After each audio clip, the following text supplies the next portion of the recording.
les marchés financiers sont aujourd'hui encore la plus puissante intelligence artificielle de la planète.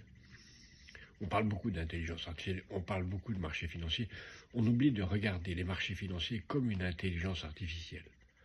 C'est en effet un rassemblement de milliers, de centaines de milliers, de millions sans doute, d'acteurs financiers à travers la planète qui interagissent pour définir des valeurs relatives des monnaies, des valeurs relatives des choses, en particulier sur l'avenir, puisque les marchés financiers déterminent la façon dont les hommes placent et organisent leurs ressources financières pour l'avenir, en fonction des risques.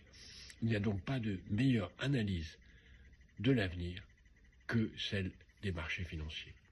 Même s'ils sont souvent trompeurs, trompés, à court terme, même s'ils n'organisent pas et ne regardent pas le monde tel qu'on voudrait qu'ils le regardent, ils sont le miroir de ce que nous sommes. Ils sont l'intelligence artificielle de la planète, de l'humanité telle qu'elle est dominée par ceux qui ont le contrôle de la finance.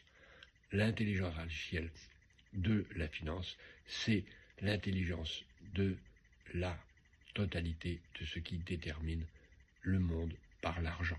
Et aujourd'hui, ce que cela nous dit, c'est que si pendant très longtemps, pendant des décennies, ces marchés n'ont pas été inquiets, ont été euphoriques, ont pensé que le monde allait bien, aujourd'hui, depuis quelques semaines, ils commencent à s'inquiéter.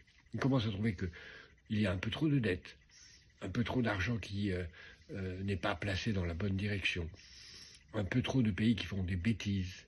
Et aujourd'hui, il y a quelques dérèglements sur ces marchés.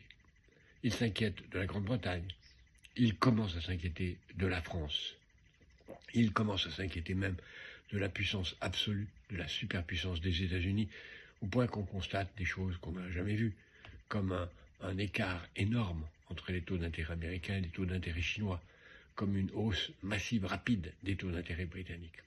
Suivre les marchés financiers, c'est s'intéresser à la plus grande intelligence artificielle aujourd'hui, celle qui est, comme les autres intelligences artificielles, souvent hors de contrôle.